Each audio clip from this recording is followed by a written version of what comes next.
What's up, guys? This is Acidic Roots. So we are going to head into the King League of F-Zero, which this should be the final video. Now obviously I did say I might try it on master difficulty, but I'm not so sure.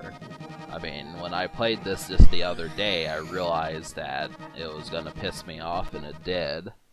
But, you know, I did deal with it, but this ultimately, you know, when you see the end of this video, it may not be like a full-fledged victory like you might be expecting. You're not going to see the credits, and you're not going to see, like, you know, thanks for playing, or, you know, whatever they say when you beat a video game. So that's just heading in when you watch this, that's what you can understand. But yeah, this is just a tough game, and every game in the series is like that. That's why there's not another cutscene like there were in the first three videos, just because, I mean, it could have been weeks, if not months, before I could have completed, like, Mission 3 of F-Zero GX. So, I said, I think my memory card information when I did beat the game got deleted, so I had plans, I thought about it, I said if I can beat Mission 3, I'll put the Michael Chain storyline into this. You know, it was because Captain Falcon was driving at night, and then he gets ambushed. It's just like, you know, in a city, how, you know, someone, you know, cars kind of tailgate you or something like that, and that sort of thing, and you know, just cause trouble. I mean, Mute City or wherever Captain Falcon was just always felt like New York in some cases. I know that, you know, Mute City was just intended to be like a 500, 600 years later version of like city courses, and it's the same thing with Port Town. But yeah, so that was going to be the intro for this, was the beginning of Mission 4. I probably would have showed Michael Chain or something, but yeah, I just but it was going to try me to get you know, Mission 3 of that taken care of. I would have said, you know, I'm going to have to memorize the course, and then even hitting one wall, you know, out of 12 racers, about 10 of them pass you. So I don't know how I did it when I was a teenager, but it's like, yeah. But yeah, like I said in a previous recording of this, I'm realizing that I'm more of like a two-dimensional gamer more so than a three-dimensional. And, you know, like the recent 3 generations of video games, the PlayStation 2 generation, the Xbox 360 generation, and the PS4 generation, those have just not been my cup of tea. I mean, really, I think out of each of those generations, with the exception of the PlayStation 2 one, I probably only liked like maybe 1 or 2, no more than 6 games from it. I mean, I remember Gears of War, and I remember like Army of 2 and a couple Xbox 360 games, but I wasn't really diving into Mass Effect, and I wasn't diving into The Last of Us, and, you know, all those top-notch, top-tier PS3 games and Xbox 360 games. And then don't talk to me about the Wii. I mean, I did own Skyward Sword, but I just never really attempted to go buck wild with that game, so. But I mean, Zelda is not the problem in this issue. That's the thing. It's not Nintendo. I know Skyward Sword is a good game. It's a fantastic game. It's just that the Wii required you to be more interactive than you may have liked. So, just an extra thing there, but so.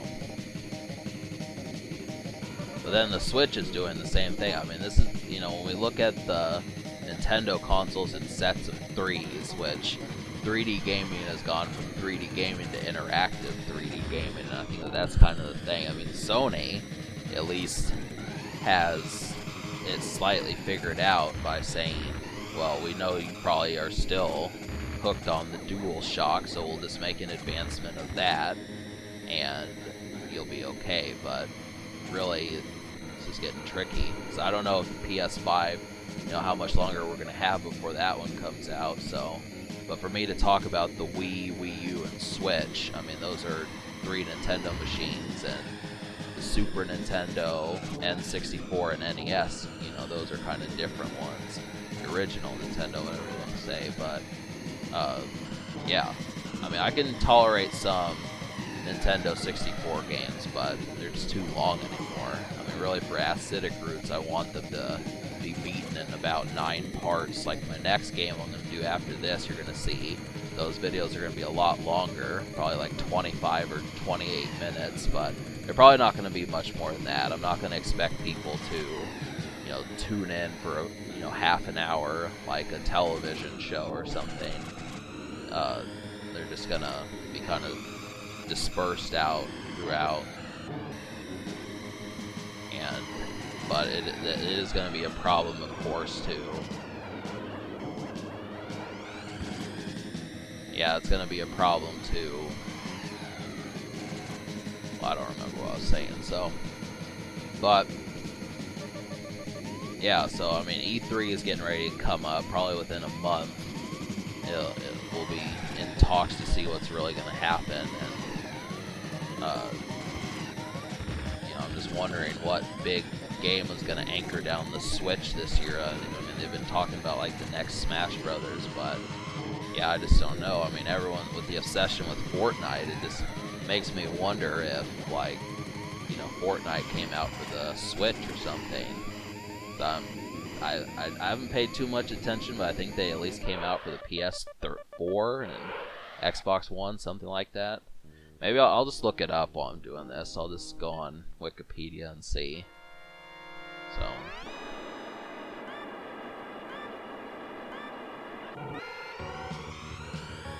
Nope, it didn't.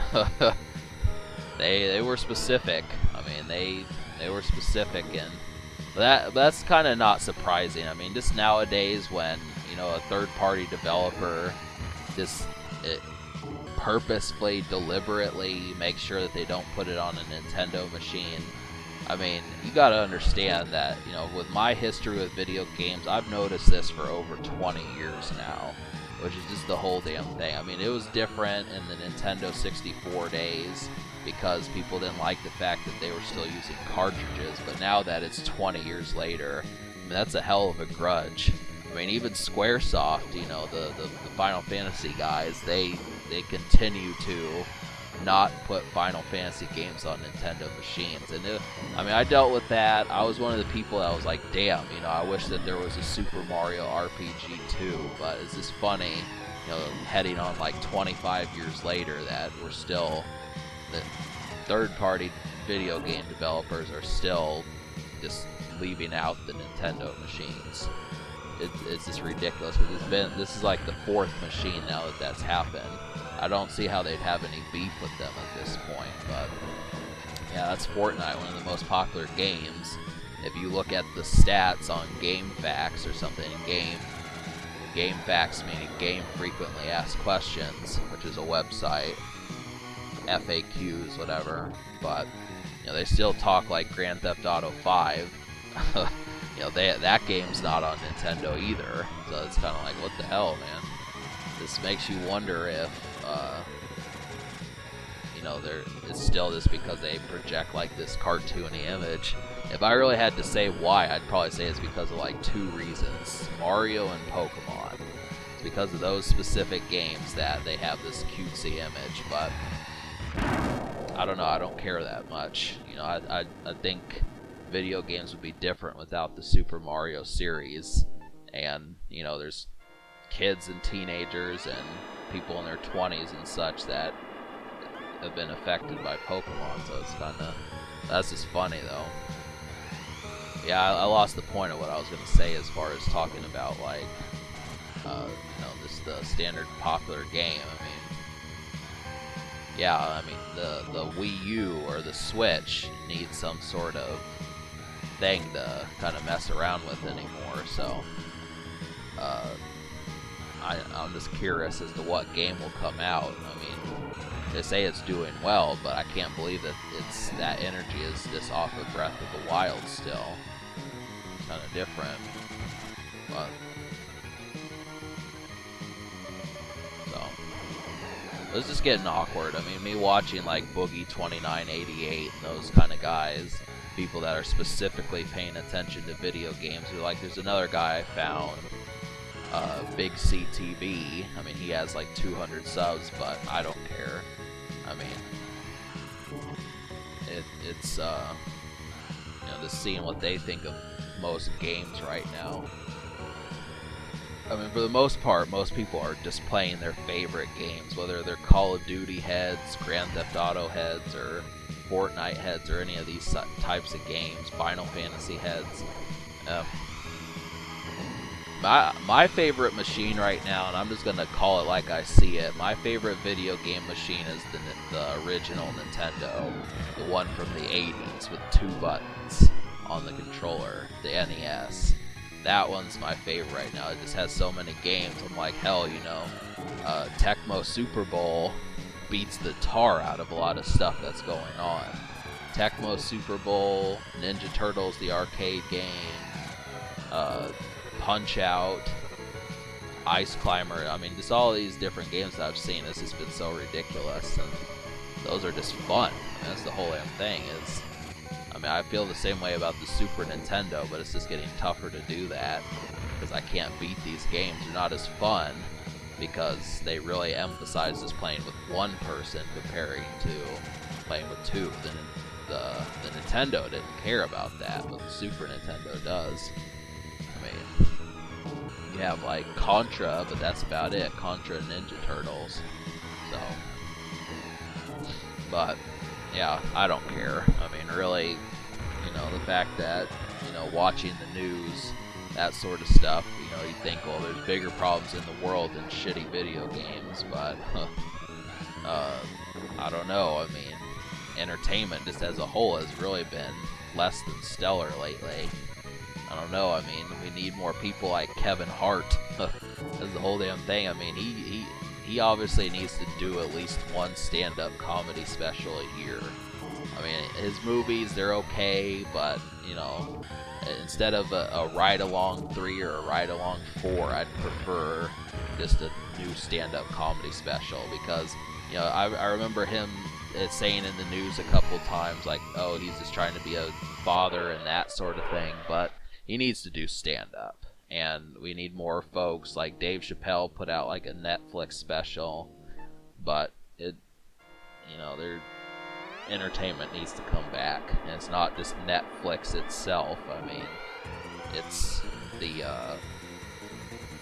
is making sure that there's someone who has the capabilities to make a person laugh.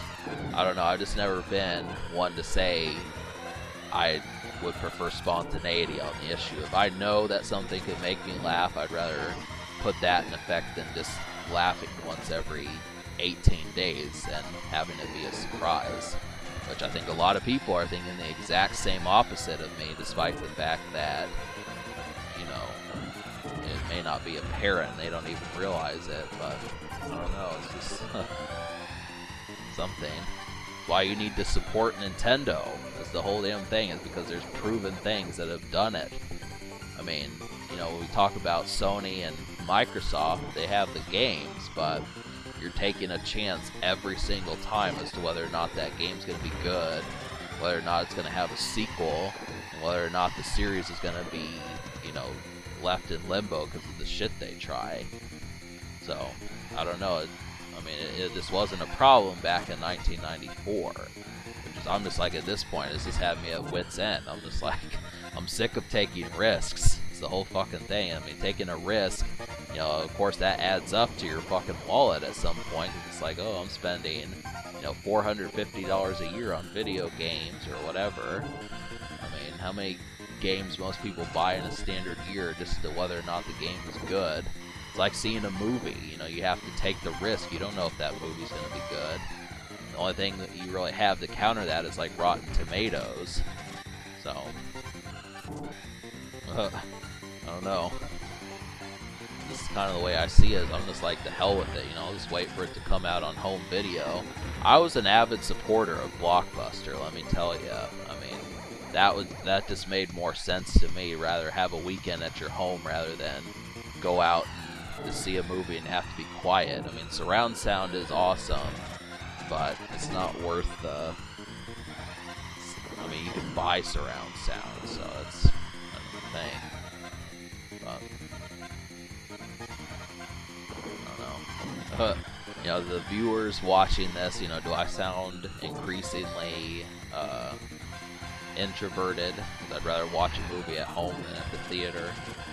I don't know. I mean, it's not so much because I don't want to go out. It's just more along the lines I don't think it's, you know, the risk is worth it. I mean, the trailer has to really blow you away. I did see Star Wars The Last Jedi, but, I mean, that's, you know, you assume that they're not going to drop the ball in the Star Wars series.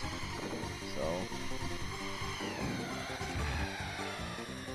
But, you know, there's this new guy I found, and he's like immersed in the Atari days, and he reviews movies, and I kind of feel in a similar position to him, just to be selective. I mean, that's just what I do. I'm just at the point where I just want comedies.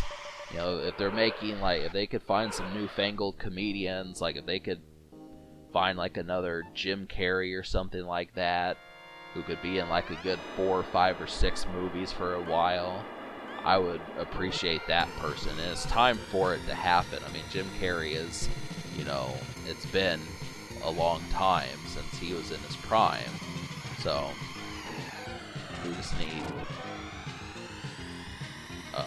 this is the last stage of the game. This is Firefield, so, yeah, it looks foreboding, doesn't it? Old damn thing. This course is a bitch. Going to tell you straight up, when you play this course, it's going to piss you off. You're probably not going to like the fact that it's hard to find health on the stage. The racers are aggressive. They don't care. It's hard for them to blow up. The magnets are on there that'll sap your health. You don't want to touch the walls. There's a lot of stuff that this stage has going for it that's going to be a pain in the ass. So, but I was kind of wishing that there was like a Joker Cup in this, actually, but there's just no way. I know that would have totally given me a hard time.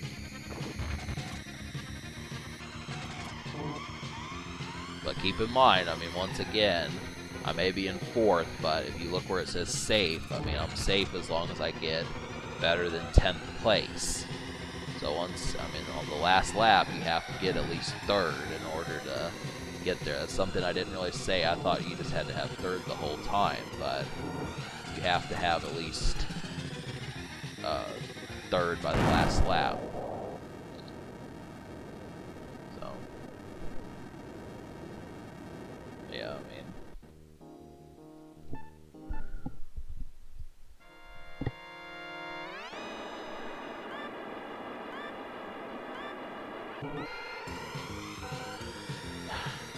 so, yeah, I think that was another thing I had in mind. So my next Let's Play is going to be some fun, and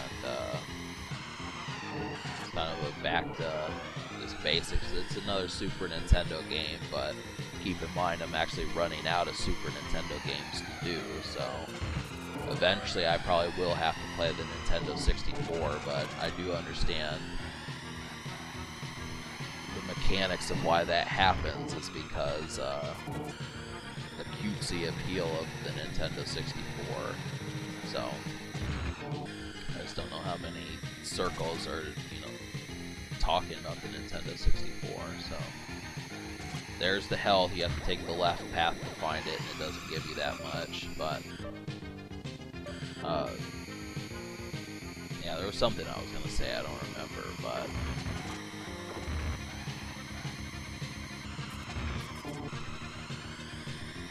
yeah, the N64 having been 20 years old, and I just don't hear too many folks rejoicing over a lot of stuff, but then they're not really doing that much of anything anyways. Like stuff that's turning 20 in 1998, you don't hear too much about it.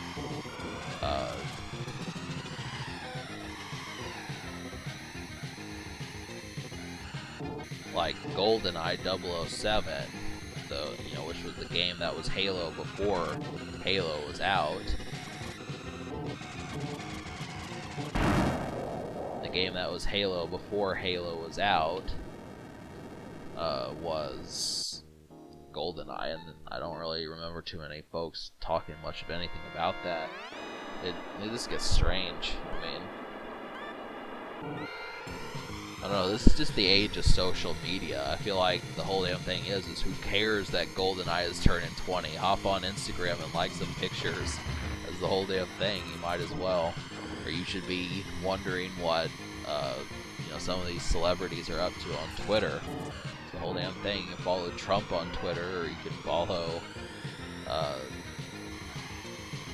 whoever on Twitter. I mean, there's so many different folks. Kim Kardashian, it's the whole thing, but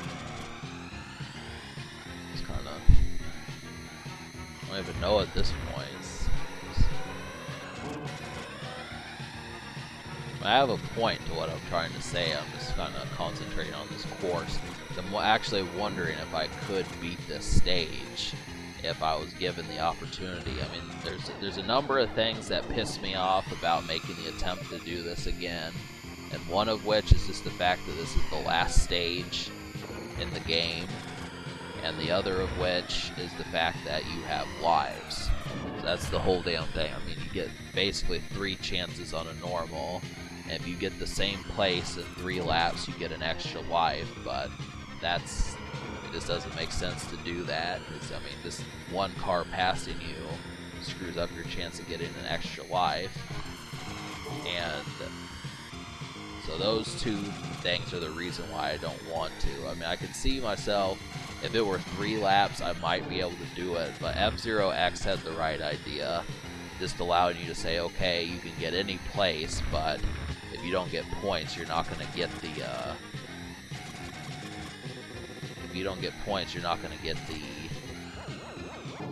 first place, and that game obviously cares about you winning, so that's how you get the Joker Cup and the X Cup in that game, is just being able to do it. But that actually might be the first Nintendo 64 game I do. Just that game's more forgiving. It's not as colorful, but there is a pretty good metal playlist in that. It kind of switches to hair metal, obviously making me wonder if Nintendo is a fan of 80s rock, like Queen and that sort of stuff. But yeah, there's hair metal in it, and it's pretty gnarly.